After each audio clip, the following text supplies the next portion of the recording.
بہت کم عمری میں ہی ہم پر یہ قیامت ٹوٹ پڑی کہ ہماری والدہ کا انتقال ہو گیا۔ ابھی ہم اسی غم میں نڈھال تھے کہ ابا نے دوسری شادی کر لی۔ مجھ سے بڑا میرا ایک بھائی ہے۔ ہم دونوں بہن بھائی اس وقت زیادہ بڑے نہیں تھے، مگر اتنے چھوٹے بھی نہیں تھے کہ چیزوں کو سمجھتے۔ بھائی کی عمر 8 سال تھی۔ ایسے میں ابا کو دوسری شادی کا خیال کیسے اور کہاں سے آ گیا، اس پر سبھی حیران تھے۔ کچھ خاندان کی عورتوں نے یہی کہا تھا کہ کچھ وقت مشکل ہے، پھر بیٹا جوان ہو جاتا تو اسی کی شادی ابا کروا دیتے۔ ایسے میں خود شادی کرنے کی بھلا کیا ضرورت پیش آ گئی؟ مگر ابا سب کی باتوں کو نظر انداز کر کے اپنی کرتے تھے۔ ان کو اپنی مرضی کرنے آتی تھی۔ مجھے تو اس وقت اتنی سمجھ نہیں تھی، اس لیے میرے مقابلے میں بھائی نے اس شادی کی کافی مخالفت کی تھی، اور پھر ابا کی ڈانٹ سن کر خاموش ہو گیا تھا۔ جبکہ میرا بھائی میرے ابا کی دوسری شادی پر بالکل بھی خوش نہیں تھا۔ وہ اس گھر میں رہنا بھی نہیں چاہتا تھا، لیکن میری وجہ سے موجود تھا۔ ویسے بھی وہ ابھی عمر میں بہت چھوٹا تھا، ایسے میں وہ کہیں جا بھی تو نہیں سکتا تھا۔ بچپن سے ہی میں اور بھائی ابا سے زیادہ اپنی ماں کے ساتھ رہنے کے عادی تھے، اور ہمیں ابا سے زیادہ امی سے محبت تھی، کیونکہ میرے ابا اپنے کام کے سلسلے میں اکثر گھر سے باہر رہتے تھے اور کئی دفعہ تو شہر سے باہر رہتے۔ ایسے میں امی ہی ہماری دیکھ بھال کرتیں اور ہمیں سنبھالتی تھیں۔ ان کے ساتھ زیادہ وقت گزرتا تھا۔ اماں کے انتقال کے بعد سے میرے بھائی کا رویہ بہت بدل گیا تھا۔ میرا بھائی جو پہلے شروع میں بہت زیادہ خوش مزاج اور باتیں کرنے والا ہوتا تھا، لیکن اب خاموش اور غصے میں رہنے لگا تھا۔ ابا سے دور ہو گیا تھا۔ اس وقت میری عمر کم تھی، اس لیے ایسی چیزوں کو میں زیادہ نہیں سمجھتی تھی۔ اب جب کہ میری عمر 18 سال تھی اور میرے بھائی کی عمر 20 سال، آج بھی حالات ویسے ہی تھے جیسے آج سے 12 سال پہلے تھے۔ میرے بھائی اور ابا کے درمیان اکثر کچھ باتوں کو لے کر جھگڑا چلتا رہتا، اور میرے ابا میرے بھائی کو ہمیشہ ہی نافرمان برا کہتے، جبکہ بھائی کا کہنا تھا کہ وہ یہ گھر چھوڑ کر ہمیشہ کے لیے کہیں چلے جائیں گے، لیکن میں ہر بار اسے اپنے پاس روک لیتی، یہ کہہ کر کے اس کے علاوہ میرا اس گھر میں، اس دنیا میں کوئی موجود نہیں، کیونکہ میرے ابو کی دوسری شادی ہونے کی دیر تھی۔ ان کی دوسری بیگم نے انہیں مکمل طور پر اپنے قبضے میں کر لیا تھا۔ میں اور بھائی تو ابو کو نظر نہیں آتے تھے۔ ہم دونوں بہن بھائی ہی ایک دوسرے کا سہارا تھے، جبکہ میرے ابا کی دوسری بیوی سے ان کی ایک بیٹی تھی جو کہ ان دونوں کی سب سے زیادہ لاڈلی تھی۔ اس گھر میں اس کی منمانیاں چلتی تھیں، اور توجہ، لاڈ اور جھوٹ کی وجہ سے وہ خاصی بدتمیز ہو گئی تھی۔ میں اور بھائی ہم دونوں اس سے بڑے تھے، لیکن اسے ذرا بھی اس چیز کا لحاظ نہ ہوتا۔ میری سوتیلی ماں میرے بابا کو میرے بھائی کے خلاف کرنے میں کوئی کسر نہ چھوڑتی، اور ان کی بیٹی بھی دیکھا دیکھی میرے بھائی کو برا اور غلط سمجھتی۔ اس طرح ایک دن جب بھائی دیر سے گھر واپس آیا تو اس نے چھوٹی بہن کو پانی لانے کا کہا، جس پر اس نے انتہائی بدتمیزی سے جواب دیا۔ اس نے یہ کہا تھا کہ وہ اس گھر کی کوئی ملازمہ نہیں جو ہر ایسے ویسے کو پانی پلائے، بھائی خود جا کر پانی پی آئیں۔ اس کا کہنا تھا کہ بھائی ویسے تو سارا دن محلے میں آوارہ گردی کرتے تھے، گھر آ کر پانی نہیں پی سکتے کیا؟ اس کی یہ بات سننی تھی کہ بھائی کو اس پر شدید غصہ آیا۔ اس نے اپنی چھوٹی بہن سمجھ کر پانی مانگ ہی لیا تھا تو اس نے اس قسم کی باتیں کہی تھیں کہ کسی بھی انسان کو غصہ آ جائے۔ بھائی تو ویسے بھی غصے کا تیز تھا، فوراً اپنی جگہ سے اٹھا تھا۔ اس سے پہلے کہ وہ چھوٹی بہن کو ایک تھپڑ لگاتا، اماں چلاتی ہوئی آ گئیں۔ انہوں نے فوراً ہی آ کر بھائی کا ہاتھ پکڑ لیا اور ساتھ ساتھ شور مچانا شروع کر دیا۔ شور کی آواز سن کر ابا بھی وہیں آ گئے تھے، تو میری سوتیلی ماں نے بڑھا چڑھا کر بتایا کہ بھائی نے ان کی لاڈلی پر ہاتھ اٹھایا ہے اور اسے تھپڑ مارا ہے، جبکہ ایسا تو کچھ ہوا ہی نہیں تھا۔ انہوں نے تو پہلے ہی بھائی کا ہاتھ پکڑ لیا تھا، اور ساتھ ساتھ یہ جھوٹ بھی بولا تھا کہ وہ معصوم تو بھائی سے پانی کا پوچھنے آئی تھی کہ بھائی باہر سے گھر آیا ہے۔ اس نے پانی کا پوچھا، جس پر بھائی نے اس پر غصہ کیا اور اسے تھپڑ مارنے والا تھا۔ اماں کا کہنا تھا کہ بھائی نے کبھی اسے اپنی بہن سمجھا ہی نہیں، اور ساتھ ہی ساتھ مجھے بھی اس لڑائی میں لے آئی تھیں۔ ان کا کہنا تھا کہ ہم دونوں بہن بھائیوں نے کبھی اس کو اپنی چھوٹی بہن نہیں مانا، نہ ہی کبھی ہم نے انہیں اپنی ماں مانا ہے، جبکہ ایسا کچھ بھی نہیں تھا۔ سوتیلی ماں ہر وقت اسے یہی کہتی رہتی، ہم لوگ اس کے اپنے نہیں ہیں، اس کے سوتیلے بہن بھائی ہیں۔ اماں کے لگائے ہوئے الزامات پر اس نے بھی ہاں کر دی۔ اس کا بھی یہی کہنا تھا کہ بھائی نے بلا وجہ اسے ڈانٹا، اور ابا کی تو ہمیشہ سے یہی عادت تھی کہ وہ صرف ایک طرف کی سنتے تھے، اور وہ ایک طرف بھی میری سوتیلی ماں اور بہن کا ہوتا تھا۔ انہوں نے کبھی بھی مجھ سے یا بھائی سے سچ جاننے کی کوشش نہیں کی تھی، اور نہ ہی کبھی انہوں نے ہم سے پوچھا تھا کہ غلطی کس کی تھی۔ وہ تو آنکھیں بند کر کے ان کے جھوٹ کو سچ مانتے تھے۔ یہ بات بھی سچ مان کر انہوں نے بھائی کو بہت باتیں سنائیں، اور اس بار تو ابا نے حد کر دی۔ ابا نے ہاتھ پکڑ کر بھائی کو گھر سے باہر نکال دیا۔ ان کا کہنا تھا کہ وہ اپنے گھر میں اس قسم کے لڑکے کو نہیں رکھیں گے جو چھوٹی بہن پر ہاتھ اٹھائے۔ سوتیلی ماں کا یہ کہنا تھا کہ بھائی ان سے بدتمیزی کرتے ہیں، ان کی عزت نہیں کرتے ہیں۔ یہ بھی کہتی کہ بھائی انہیں دھمکیاں دیتے ہیں، جبکہ ایسا کچھ بھی نہیں تھا۔ ابا کا کہنا تھا کہ وہ ہمیشہ بھائی کی غلطیوں کو نظر انداز کرتے آئے ہیں، یہ سوچ کر کے کہ وہ چھوٹا ہے، لیکن 20 سال کا نوجوان کہیں سے بھی چھوٹا نہیں ہوتا۔ اس لیے وہ مزید بھائی کو گھر میں برداشت نہیں کریں گے۔ ان کا کہنا تھا کہ جب بھائی کو اپنی غلطی کا احساس ہو جائے تو وہ گھر واپس آ جائے، اس سے پہلے انہیں آنے کی اجازت نہیں ہوگی۔ جبکہ بھائی کا کہنا تھا کہ وہ کہیں پر بھی غلط نہیں ہے، وہ اس گھر سے جا رہے ہیں۔ میں نے بھائی کو روکنے کی بہت کوشش کی تھی، لیکن ان کا کہنا تھا کہ جبکہ ابا نے خود انہیں گھر سے نکالا ہے، وہ تو اس گھر میں 1 منٹ کے لیے بھی نہیں رک سکتے۔ میں نے اسے یہی کہا تھا کہ وہ میری خاطر رک جائے، مگر ان کا کہنا تھا کہ اب تک میری خاطر خاموشی سے سب سہ رہے تھے اور میری خاطر رکے ہوئے تھے، لیکن جو شرط ابا نے ان کے گھر رکنے کے لیے رکھی ہے وہ اسے کبھی پورا نہیں کر سکتے۔ وہ کسی قابل نہیں ہو جاتے تب تک مجھے اپنے ساتھ نہیں لے جا سکتے، تب تک مجھے یہیں رہنا ہوگا۔ اور پھر اس دن میں نے اپنا اکلوتا رشتہ جو میرا اپنا سب کچھ تھا، میرا بھائی تھا، میں نے اسے بھی کھو دیا۔ اماں کے بعد بھائی کا آسرا تھا، لیکن آج وہ بھی اکیلا چھوڑ کر چلا گیا تھا، جبکہ ابا سے کبھی مجھے کسی چیز کی کوئی امید نہیں تھی۔ انہوں نے تو کبھی مجھے اپنی بیٹی سمجھ کر میرے سر پر ہاتھ تک نہ رکھا تھا۔ مجھے یقین تھا کہ میرا بھائی مجھے ایک دن لینے آئے گا، اپنے ساتھ لے جائے گا، لیکن وہ دن کب آئے گا اس کا اندازہ مجھے نہیں تھا۔ بھائی کو گئے ہوئے 1 مہینہ گزر گیا، لیکن وہ ابھی تک واپس نہیں آیا تھا۔ میرے ابا جان یہ سوچ رہے تھے کہ وہ ایک دن گھر سے باہر نہیں رہ سکتا، اس زمانے کی ٹھوکریں کھا کر واپس آئے گا، واپس آ کر اماں سے، چھوٹی بہن سے معافی مانگے گا، وہ اپنے رویے پر شرمندہ ہوگا، لیکن ایسا کچھ نہیں ہوا تھا۔ اس دن کے بعد سے میں نے بھی آتے جاتے ابا سے بات کرنا چھوڑ دی۔ جو پہلے تھوڑی بہت بات کر لیتی تھی، مجھے بھائی کی فکر رہتی تھی۔ ہمارے گھر کے ساتھ ہی میری دوست کا گھر تھا، شبانہ کے ساتھ بچپن سے ہی میری اچھی دوستی تھی، وہ مشکل وقت میں ہمیشہ میرے کام آیا کرتی تھی۔ میں نے اسے کہا کہ وہ اپنے بھائی سے کہہ کر میرے بھائی کے بارے میں کچھ پتہ کروائے کہ وہ کہاں پر ہے۔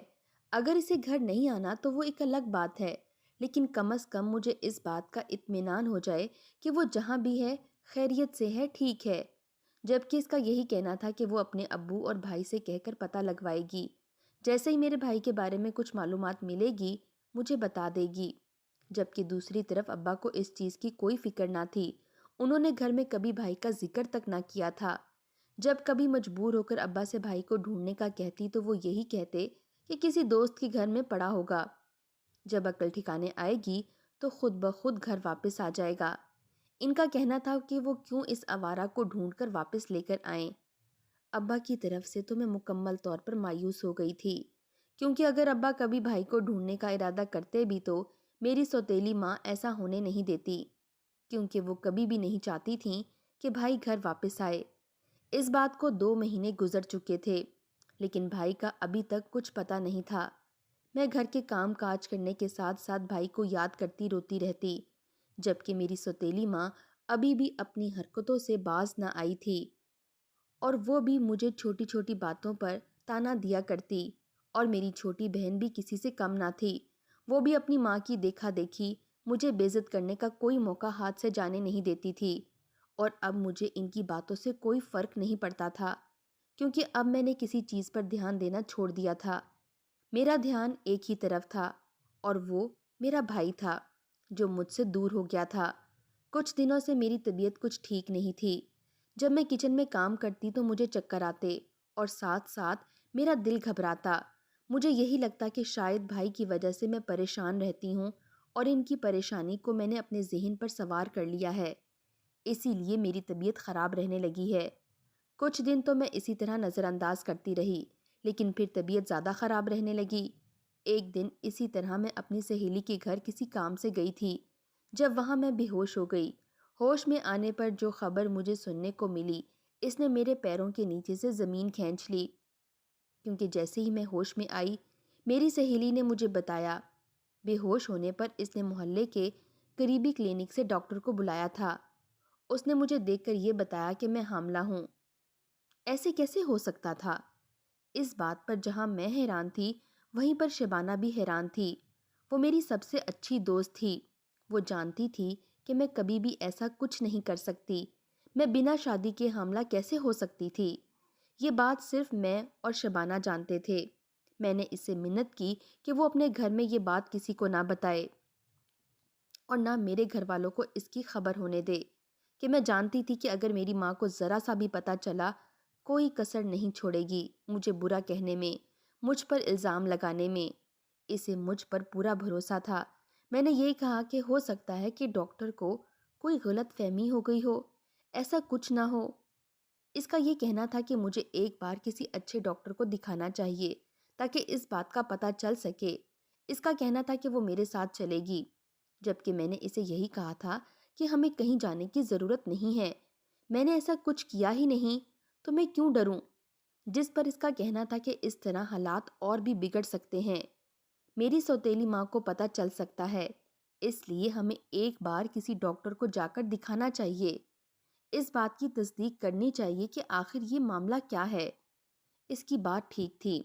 میں نے اس کے ساتھ جانے کی حامی بھر لی۔ گھر میں نے ابا سے یہ کہا تھا کہ مجھے شبانہ کے ساتھ بازار تک جانا ہے، اسے کوئی ضروری سامان لینا ہے۔ ہم دونوں اپنے گھروں سے نکلیں اور اپنا رخ ہسپتال کی طرف کیا۔ راستے میں یہی دعا کرتی رہی کہ جو کچھ اس دن سنا تھا وہ سب کچھ جھوٹ ہو، ایسا کچھ نہ ہو، جبکہ شبانہ سارے راستے مجھے تسلی دیتی رہی کہ ایسا کچھ نہیں ہوگا، سب کچھ اچھا ہوگا۔ ہسپتال پہنچے اور ایک اچھی ڈاکٹر کو چیک اپ کروایا۔ یہ بات سن کر واقعی آسمان میرے سر پر آ گرا، کیونکہ ڈاکٹر نے بھی یہی کہا تھا۔ ساتھ اس نے کچھ ٹیسٹ کیے تھے اور کچھ ہی دیر میں ان کی رپورٹ ملا کر اس نے ہمارے سامنے رکھ دی تھی۔ اس کا مطلب یہ تھا کہ ساری بات سچ ہے۔ ہم لوگ گھر آ گئے تھے، جبکہ شبانہ کو میں نے یہی کہا تھا کہ وہ اس بات کا ذکر کسی سے نہ کرے۔ مجھے خود سمجھ نہیں آ رہی تھی کہ میرے ساتھ یہ کیا ہو رہا تھا اور کیسے ہوا تھا، ایسے کیسے ممکن تھا۔ میری زندگی ایک لمحے میں برباد ہو گئی تھی۔ مجھے یہ ڈر تھا کہ اگر گھر میں کسی کو بھی اس بات کا علم ہوا تو یہ لوگ مجھے جان سے مار دیں گے، کیونکہ میری سوتیلی ماں کوئی موقع ہاتھ سے جانے نہیں دیتی تھی۔ وہ میری بات سنتے ہی کہاں تھے۔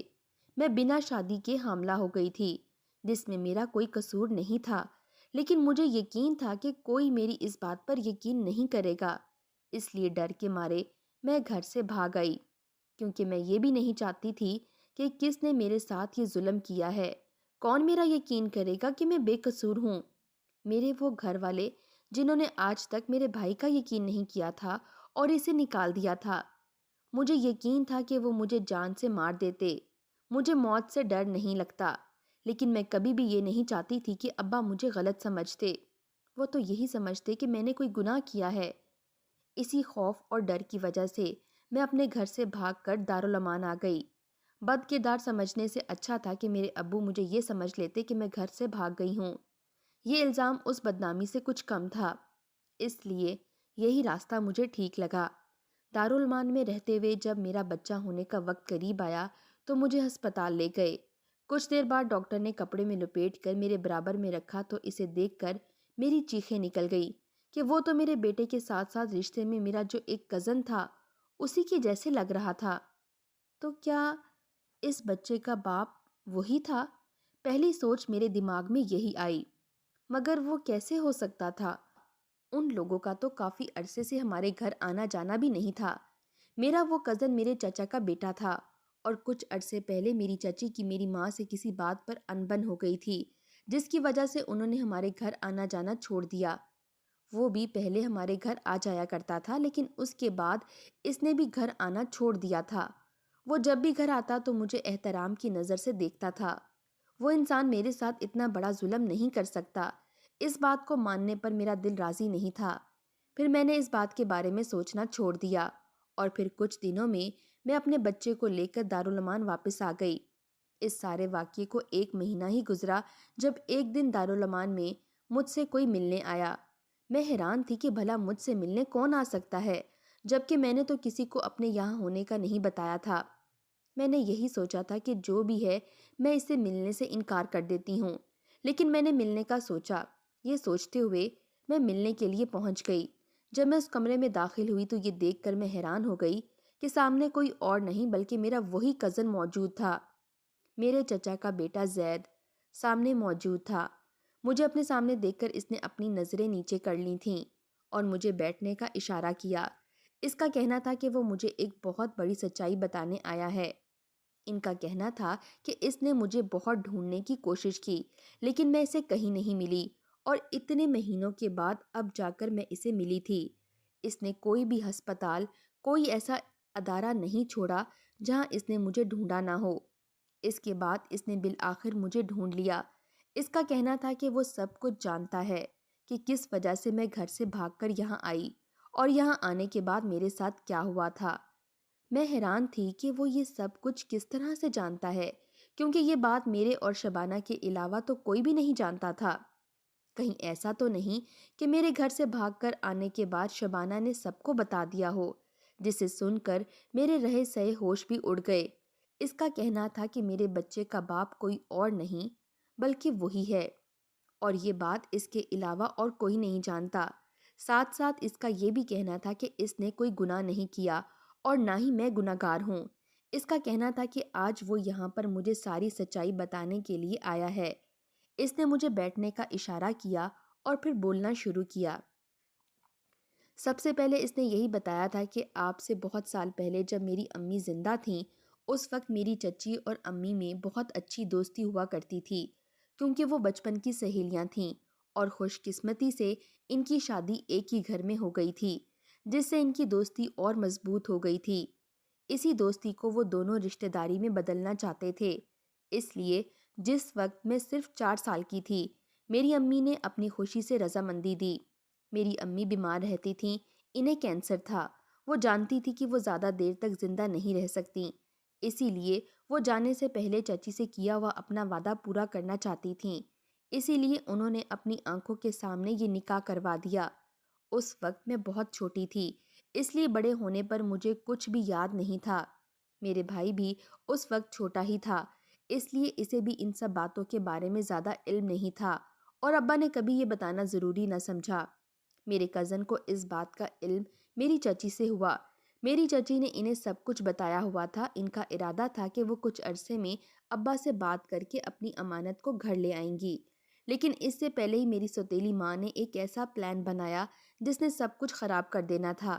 ان کا کہنا تھا کہ ایک دن جب وہ میرے گھر آیا، اس دن مجھ سے ملنا چاہتا تھا، لیکن مجھ سے ملنے سے پہلے اس نے میری سوتیلی ماں کی گفتگو سن لی۔ میری سوتیلی ماں اپنے کسی رشتہ دار کے ساتھ مل کر میرے خلاف کوئی پلان بنا رہی تھی، جبکہ زید نے ان کی ساری باتیں، ان کی ساری پلاننگ سن لی تھی۔ میری سوتیلی ماں سب کی نظروں میں مجھے گرانا چاہتی تھی۔ وہ یہ بات ثابت کرنا چاہتی تھی کہ وہ ہمیشہ سے صحیح تھی اور ہم دونوں بہن بھائی غلط تھے۔ میرے بھائی کو تو وہ غلط ثابت کر کے گھر سے نکلوا چکی تھی، لیکن اب باری میری تھی۔ اس لیے انہوں نے اپنے ایک رشتہ دار کے ساتھ مل کر پلان بنایا، مجھے برباد کرنے کا پلان۔ اس لیے روز رات کو میری چائے میں وہ نیند کی گولیاں ملا دیتی، جس کی وجہ سے میں گہری نیند سو جایا کرتی تھی۔ میرے ابا کام کے سلسلے میں شہر سے باہر گئے ہوئے تھے، اور بھائی، اسے تو وہ گھر سے نکلوا چکی تھیں۔ ایسے میں میری سوتیلی ماں اور ان کی بیٹی ہی گھر میں ہوتی تھی۔ زید کا مزید کہنا تھا کہ وہ جانتا تھا کہ میری سوتیلی ماں میرے ساتھ کیا کرنے والی ہے۔ اس نے مجھے نیند کی گولیاں دے کر اپنے اس گھٹیا رشتہ دار کو رات کے وقت میرے کمرے میں بھیج دیا تاکہ وہ میری زندگی برباد کر سکے۔ لیکن زید، کیونکہ یہ بات پہلے سے جانتا تھا، اس گھٹیا آدمی کے آنے سے پہلے ہی وہ میرے کمرے میں موجود تھا، اور سب دروازے اس نے اچھے سے بند کر دیے تھے۔ اس کا کہنا تھا کہ وہ جانتا تھا کہ وہ شخص باز آنے والا نہیں۔ وہ میری ماں کو مجھے نیند کی دوائی دینے سے تو روک نہیں سکتا تھا اور نہ ہی گھر میں کسی کو یہ بات بتا سکتا تھا، کیونکہ وہ جانتا تھا اس بات پر کوئی یقین نہیں کرے گا۔ میری سوتیلی ماں خود کو بچانے کے لیے کسی بھی حد تک چلی جائے گی، اسی لیے وہ اس انسان سے مجھے بچانے کے لیے روز میرے کمرے میں کھڑکی سے کود کر آ جایا کرتا تھا اور کمرے اور کھڑکی کو اچھی طرح سے بند کر دیتا تھا کہ کوئی بھی اس کمرے میں نہ آ سکے۔ وہ روز آتا اور میرے تھوڑے سے جاگنے پر وہ چلا جایا کرتا۔ اس کے ساتھ اس کا یہ بھی کہنا تھا کہ وہ جو ہر روز میرے کمرے میں آتا تھا اور اوپر سے میرے اور اس کے درمیان ایک جائز رشتہ بھی ہے، وہ مجھ سے محبت بھی کرتا ہے، اس لیے مجھ پر اپنا حق سمجھتا تھا، اور پھر جانے انجانے میں اس نے کب اپنا حق مجھ پر جتا لیا۔ وہ خود حیران تھا۔ اس کا کہنا تھا کہ وہ اپنے کیے پر شرمندہ ہے، اسے ایسا ہرگز نہیں کرنا چاہیے تھا، لیکن میں اس کے نکاح میں تھی، وہ مجھ پر حق بھی رکھتا تھا، لیکن اس کے باوجود بھی اس نے غلط کیا۔ اس کا کہنا تھا کہ وہ مجھ سے اپنے رویے کی معافی مانگتا ہے اور اب سب کے سامنے اپنی غلطی ماننے کے لیے تیار ہے، اور ساتھ ہی ساتھ ہمارے بچے کو بھی اپنا نام دے گا، سب کو بتا دے گا کہ اس کا باپ وہ ہے، کیونکہ میرے پاس اس کے ساتھ جانے کے علاوہ کوئی دوسرا راستہ نہیں تھا۔ یہ کوئی چھوٹی بات نہیں تھی، بہت بڑی بات تھی۔ اگر اس کے ساتھ میں نہ جاتی تو اپنے ساتھ ساتھ میں اس بچے کے ساتھ بھی ظلم کرتی۔ اب تو اس کا باپ میرے سامنے موجود تھا اور اسے اپنا نام دینے کو بھی تیار تھا۔ اگر میں اس کے ساتھ جانے سے انکار کر دیتی تو مجھ پر بہت ساری انگلیاں اٹھتیں، اس لیے میرا اس کے ساتھ جانا ہی بہتر تھا۔ اس لیے میں چپ چاپ خاموشی سے اس کے ساتھ چلی آئی، جبکہ گھر آ کر اس نے سب کو سچ بتا دیا۔ جب یہ بات میرے ابا کو معلوم ہوئی تو انہوں نے پہلے تو اس بات پر یقین نہیں کیا، لیکن جب گواہ کے طور پر زید نے میری سوتیلی ماں کے اسی رشتہ دار کو سامنے کیا تو اس نے سارا کچھ قبول کر لیا تھا کہ اسی طرح میری سوتیلی ماں کے کہنے پر ہی ہمارے گھر پر آیا تھا، اور کس طرح میری ماں کے کہنے پر ہی میرے کمرے میں آیا، لیکن سامنے سے دروازہ بند دیکھ کر واپس پلٹ گیا، اور پھر اگلے دن آیا تو بھی ایسا ہی تھا۔ اس کی ساری بات سن کر میرے ابا سر پکڑ کر بیٹھ گئے۔ ان کا کہنا تھا کہ انہوں نے ساری زندگی غلط کا ساتھ دیا اور آنکھوں پر پٹی باندھ کر رکھی، انہوں نے کبھی سچ جاننے کی کوشش نہیں کی تھی۔ ان کا کہنا تھا کہ انہوں نے اپنے ہاتھوں سے اپنا گھر تباہ کر لیا۔ میرے بابا کا کہنا تھا کہ انہوں نے میری ماں کی باتوں میں آ کر اپنے بیٹے کو گوا دیا۔ وہ جس عورت پر سب سے زیادہ بھروسہ کرتے تھے وہ ان کی عزت کی دھجیاں اڑانا چاہتی تھی۔ میرے بابا کا کہنا تھا کہ کس طرح کسی کی عزت کا تماشا بنایا جاتا ہے یہ وہ انہیں بتائیں گے، اس لیے انہیں کھڑے کھڑے طلاق دے کر گھر سے نکال دیا، جبکہ ابا نے تو ان کو معافی مانگنے کا بھی موقع نہیں دیا تھا، جبکہ میری چھوٹی بہن نے بھی ان کے ساتھ جانے سے منع کر دیا تھا۔